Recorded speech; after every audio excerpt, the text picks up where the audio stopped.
o de obtención de contratos. Eso es lamentable, pero de todas maneras, no tenemos que olvidarnos. Lenín Moreno es del mismo patrón correísta. El señor Lenín Moreno fue vicepresidente de Correa. Muchos funcionarios del gobierno del presidente saliente también trabajaron para el gobierno de Rafael Correa, un gobierno que ya ha sido demostrado que tuvo como bandera la corrupción en muchas de sus actuaciones.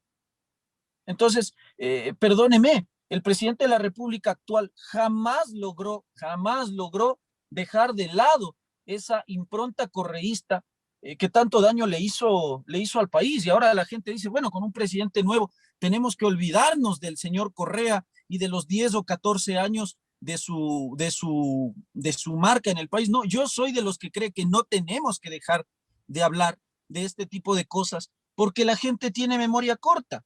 Se va a olvidar prontamente de este tipo de cosas. Entonces hay que seguir hablando para que la gente tenga presente que esta clase de funcionarios no pueden volver a ocupar cargos públicos. ¿Y por qué razón, don Edgar? Porque hoy estamos viendo esto al momento en que, como usted bien anota, este gobierno se está yendo. Empieza un nuevo gobierno y a mí hay cosas que sí me preocupan de las declaraciones que está haciendo el nuevo presidente de la República. Porque el presidente Lasso hace señalamientos tales como: yo en mi gabinete voy a integrar a personas incluso de otras banderas políticas, incluso que son mis adversarios políticos. Él ha reconocido que está dispuesto incluso a sentarse a dialogar con el correísmo. Perdóneme, eso no te hace ni más ni menos democrático. A mí me preocupa que el gabinete del presidente Lasso empiece a hacer lo que pasó con el gabinete del presidente Moreno. Esta es una especie de máquina recicladora de funcionarios de otros gobiernos que le han hecho tanto daño al país y que hoy pretenden encaramarse en un nuevo gobierno. Yo espero que eso no ocurra, porque caso contrario vamos a seguir viendo casos como el del señor José Augusto Briones y compañía. Entonces ya es hora de que a la función pública llegue gente que valga la pena, y que valga la pena en el sentido de que conozca lo que tiene que hacer en el cargo, pero además que se desempeñe ya con honestidad. Yo pienso que el país ya se merece eso. Hay que dar un golpe de timón en este tema, porque no podemos estar nosotros acostumbrándonos a que Fiscalía cada cierto tiempo haga estos allanamientos. Yo quisiera vivir en un país en donde Fiscalía tenga menos protagonismo en materia de combate a la corrupción, en el sentido de ver allanamientos. Pero no puede ser que nosotros nos estemos acostumbrando y perdiendo la capacidad de asombro respecto a lo que está ocurriendo, de que se haga esto y que el patrón de corrupción sea el mismo. Es decir, cobrar unas coimas para asignarte contratos, cobrar coimas para permitir el pago de planillas, cobrar coimas para desvanecer glosas en la Contraloría. Eso no puede volver a pasar. Bueno, y usted no debería volver a pasar. Ha mencionado a Guillermo Lasso. Probablemente esta sea una de las fuentes de su victoria, es decir, que la gente pudo asociar que Moreno provenía de Correa y que por lo tanto esa era la diferencia entre Arauz y Lasso. Arauz también entonces asociado al mismo grupo de Rafael Correa y por lo tanto de Lenín Moreno, que fue uno de los desafíos de la campaña electoral, pues, especialmente de la segunda vuelta. ¿Quién era realmente el socio o el pariente, si es que cabe el término y muy entre comillas, de Lenín Moreno? Bueno, pues ahí está Guillermo Lasso, se ha comprobado pues la cercanía con Rafael Correa. No sé si usted comparte esa visión. Sí, pero es que no hace falta ser un experto en ciencia política, en el análisis político. Basta abrir el internet en Google, googlear o abrir YouTube y ver pues la cercanía que tuvo Lenín Moreno al punto de que fue su vicepresidente, pues, mi querido don Edgar. Y además, los últimos años de gestión del presidente Correa, Lenín Moreno tuvo una muy linda estancia en Europa, pues viviendo en Ginebra, pagado con recursos nuestros. Y esa gastadera de plata en ese momento se defendía. Entonces, ese es el tema, ¿no? Entonces, ahora venir a decir que no, que Correa le mintió, que Correa, porque vi esa entrevista que le extiende el presidente Moreno a una cadena colombiana con una periodista, una colega suya ecuatoriana, con Andrea Bernal, donde el presidente Moreno dice que se arrepiente de haber aceptado la candidatura para la presidencia de la República. ¿En qué cabeza cabe que a una persona no le interese su país, a una persona que ocupó la más importante dignidad de una nación, ahora se arrepienta? Yo puedo entender que lo que él intentó decir, porque el presidente Moreno, entre los defectos que ha tenido aciertos, pero también muchos defectos, es precisamente no poder comunicar sus ideas, ¿ah? Y las decisiones de gobierno. Y me parece que es un hombre que en eso le falta aprender a comunicar. Pienso yo que lo que quiso decir realmente es que él se arrepiente de haberle creído al presidente de la República ese paraíso maravilloso que le había pintado para que acepte la candidatura. Pero una cosa es eso, una cosa es decir, yo le creí a Correa y me arrepiento de haberle creído porque cuando llegué al cargo me mintió. Y otra cosa es decir, me arrepiento de haber sido presidente de la República, pues. Entonces, estamos frente a una persona que notoriamente el país no le interesa. Hablando de Y no le Rafael Correa, interesa vea tanto. usted lo que ha señalado últimamente, ¿no? Él dice que si es que él habría estado aquí en el país, ganaban las elecciones del pasado domingo. Pero le Bueno, pero. recuerdo a usted, pues en el 2018, Correa estuvo Sí, aquí en la consulta popular y y la alcanzó perdieron el olímpicamente. 32%, claro, le lanzaron huevos y todo. Un 70% de ecuatorianos no votaron por él. A ¿Cuánto ver, está perdón, pero vulnerable como político? no, vamos por partes, porque aquí Correa se está pintando un panorama que no es.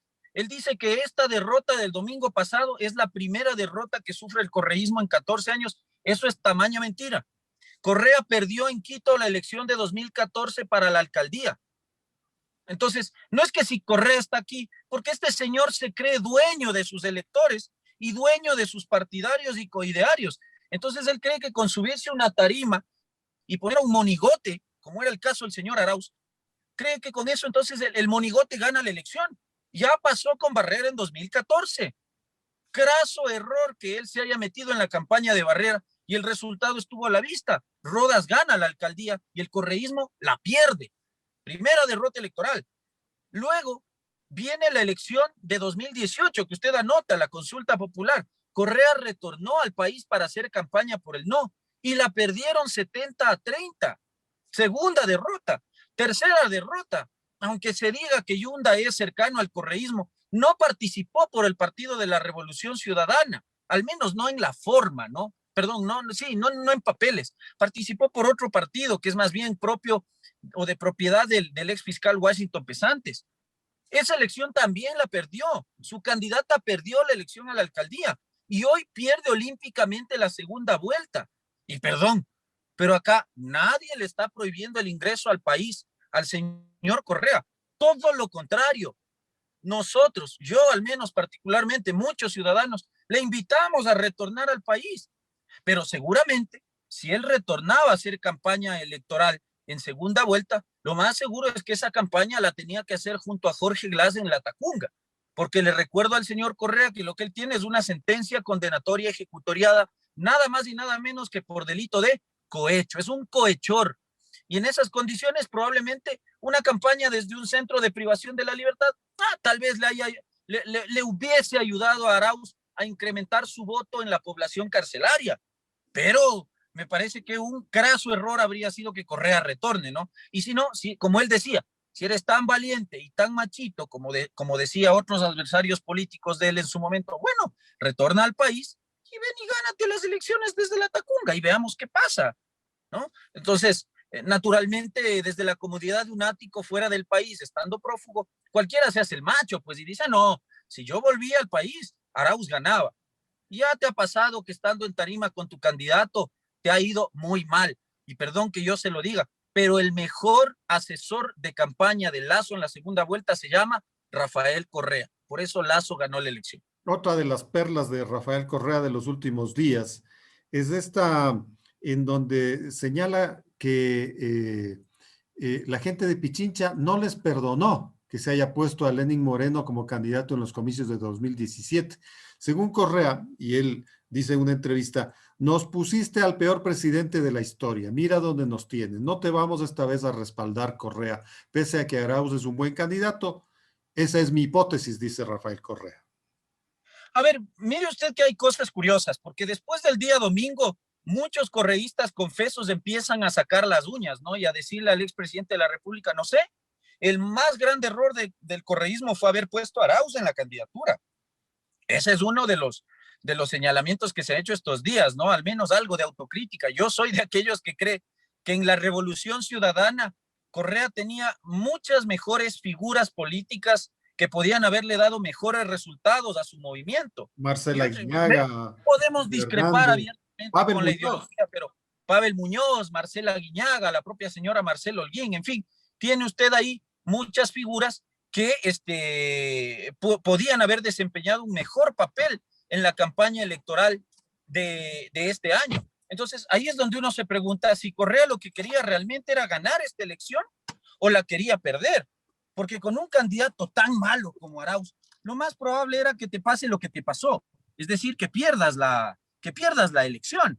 Entonces, por eso yo vuelvo a insistir, creo que Correa fue el más grande artífice de la victoria de Lazo, porque sí, si bien es cierto, Lazo tiene también un porcentaje de votos duros importantes.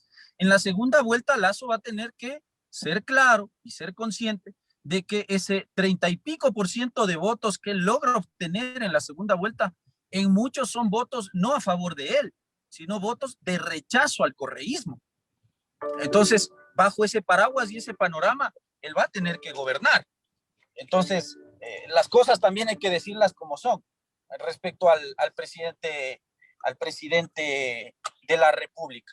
Y sí, yo creo que Arauz fue siempre un mal candidato, y creo que esta vez la estrategia de creer que si yo pongo un espantapájaros como candidato y porque yo soy Correa, entonces te gano la elección, eso está recontra que probado que no es así. No solo por esta vez, vuelvo a insistir, la pérdida en 2014 demuestra que Rafael Correa es un mal artífice de campañas de sus coidearios. Y resulta que ahora, claro, como perdió la elección, entonces empezamos a desconocer al candidato, ¿no? Arauz fue un error, Rafael Correa debió haberse tomado un poco más de tiempo para analizar la candidatura, pero me parece a mí, en el fondo, que la intención de Correa siempre fue que se pierda la elección, porque claro, una cosa es que tú asumas el mando de un país en las condiciones en las que él asumió en el año 2006-2007, pues, con un precio de petróleo de más de $100 el barril, con una deuda pública mucho menor a la que tenemos. Pues entonces, claro, es lindo gobernar para el socialismo al menos en épocas de bonanza, porque puedes despilfarrar los recursos públicos como se te viene en gana. Y si a eso tú le agregas que has concentrado el poder controlando, valga la redundancia, los órganos de control, pues tienes como resultado lo que estamos viendo ahora, ¿no? Después de 14 años de correísmo, la corrupción es la marca país, como él diría. Entonces, ahí es lindo, pero otra cosa es asumir, y en esto yo debo reconocer la valentía del presidente Lazo de asumir las riendas de un país en las condiciones en las que él va a recibir. Un país con crisis sanitaria, un país con crisis económica, un país políticamente polarizado. Pero bueno, dicen que la política es el arte de lo imposible incluso, y que la política también, en el caso del gobierno, es el arte de llegar a consenso. Veamos cómo lo hace Guillermo Lazo, hay que darle el beneficio de la duda, pero me parece que de entrada Guillermo Lazo está cometiendo también ciertos errores que ojalá se vayan corrigiendo, porque si no comunicamos bien lo que queremos decir, el gran problema es que el día de mañana las cosas se malinterpretan. Entonces, por eso yo le digo, me parece que el presidente Lazo está todavía actuando como candidato y no se pone aún en el papel de presidente de la República. Entonces, esto de decir que el Ecuador del encuentro implica que en su gabinete también va a ser así, perdón, pero llenar tu gabinete con opositores y con gente que no conoces tú, cuyas capacidades éticas y cuyas habilidades para desempeñar un cargo público, como por ejemplo un ministerio o una secretaría de Estado, eso me parece peligroso, ¿no? Entonces, cuidado con eso de creer que por hacerme el chévere y el democrático, yo puedo estar invitando a todo el mundo a mi gabinete. Una cosa es que como presidente de la República, tus políticas públicas de salud, de educación, las políticas públicas de género, de las mujeres, etcétera, incluyan a todos los sectores de la sociedad, cosa con la que estoy absolutamente de acuerdo, por supuesto. El presidente de la República gobierna para todos, no para sus electores. Pero otra cosa es creer que en tu gabinete tenga que estar gente de la más diversa ideología política. ¿Qué pasa si usted pone a un ministro del Ambiente que no comparte su visión sobre el tema petrolero o minero, por ejemplo?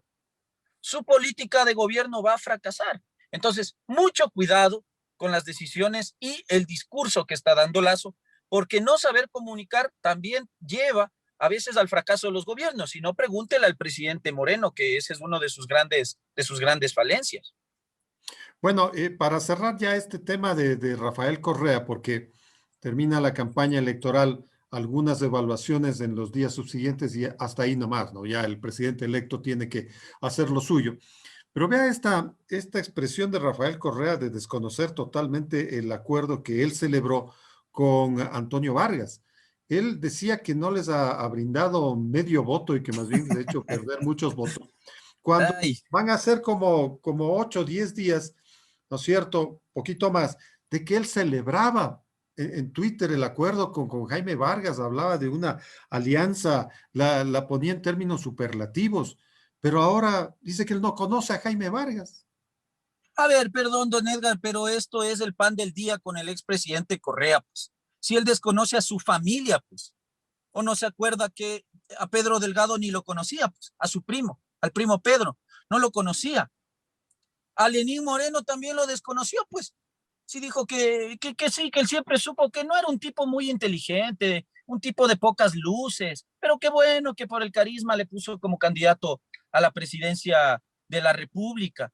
Así ha hecho con muchos de sus exfuncionarios y colaboradores cercanos. Pero si le estoy diciendo que hoy Arauz está siendo desconocido por el correísmo, el candidato presidencial que hasta hace 4 o 5 días ellos apoyaban apoteósicamente, hoy es una basura para el correísmo, perdón que se lo diga así.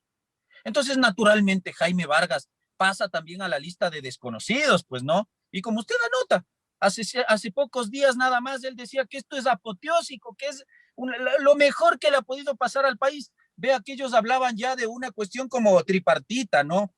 El discurso este de el progresismo que ellos supuestamente representan, más la socialdemocracia y más la plurinacionalidad, que en base a eso ellos iban a gobernar cuando Correa fue de los que más persiguió al movimiento indígena durante los 10 años de su mandato.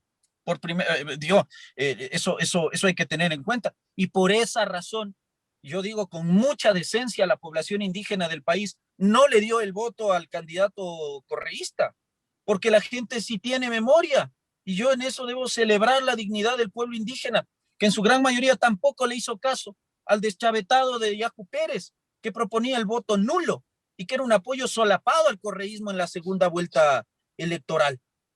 Entonces, bueno, las cosas como son. Así que el desconocimiento a Jaime Vargas, cuando decían que Jaime Vargas, uy, le iba a catapultar el voto indígena a favor de Arauz, bueno, el resultado está a la vista y creo que pasó todo lo contrario. Y no es que Quito no les perdona haber puesto a Lenín Moreno como candidato a la presidencia de la República. Es que yo creo que la gran mayoría de quiteños, hablo por mí, pero creo que esa es la gran mayoría del pueblo de Quito, tampoco va a perdonar que el correísmo haya querido utilizar ese descontento social del movimiento indígena respecto del decreto famoso, del decreto, no, creo que era el 883, me acuerdo, ¿no? El tema de los Sí, combustibles. así es. No van a perdonar que el correísmo haya utilizado eso para intentar dar un golpe de Estado en octubre de 2019. La gente no va a perdonar que personas como Vargas, como Isa y como el correísmo hayan vandalizado y destruido bienes públicos en nuestra capital, en nuestra ciudad. Eso es lo que no va a perdonar Quito. Perdóneme, en la primera vuelta, Arauz pierde Quito respecto de Lazo. Lazo obtuvo la primera votación en Quito. Arauz no la tuvo, así que Quito lo perdieron hace rato. Y en esta segunda vuelta eso se recontra confirmó. En Quito Arauz pierde 3-1. Hablo de Quito. Entonces no es un tema de que después de 4 años la población no te perdone el candidato que pusiste en 2017. Y creo que no es solo Quito. El Ecuador entero no le va a perdonar a Bueno, Rafael Correa haber impuesto un candidato que ahora en la peor crisis sanitaria del país no tiene idea de cómo manejarla, que ha llegado al punto de reconocer que no hubo plan de vacunación. Eso es lo que nos puso Correa en el 2017 y eso quería volver a ponernos ahora en 2021. ventajosamente el país ha tomado otro rumbo. Yo tengo mis dudas respecto a cómo va a manejar Lasso por estas últimas declaraciones que ha dicho respecto a la integración de su gabinete, pero al menos démosle el beneficio de la duda de que empiezan 4 años, tiene otras ideas, tiene otras políticas que busca implementar en el país y creo que es hora de que todos arrimemos el hombro, lo cual no quiere decir que quienes de alguna u otra manera tenemos la posibilidad de hacer algo de opinión, no estemos vigilantes a que Lasso no vaya a cometer errores, porque yo personalmente no me caso con ningún político y estaré muy atento a que Lasso cumpla con su primera obligación constitucional, que es respetar y hacer respetar la Constitución y el ordenamiento jurídico. Vamos a Si seguir. de eso se desvía Lasso, en mí tendrá una voz crítica como ha ocurrido con Moreno, como ocurrió con Correa y como siempre seguirá ocurriendo mientras Dios me dé vida y salud. Justamente vamos a seguir esperando los anuncios del presidente electo Guillermo Lasso para seguir haciendo este monitoreo y estos juicios. Gracias, doctor Ismael Quintana, por su tiempo y por sus consideraciones.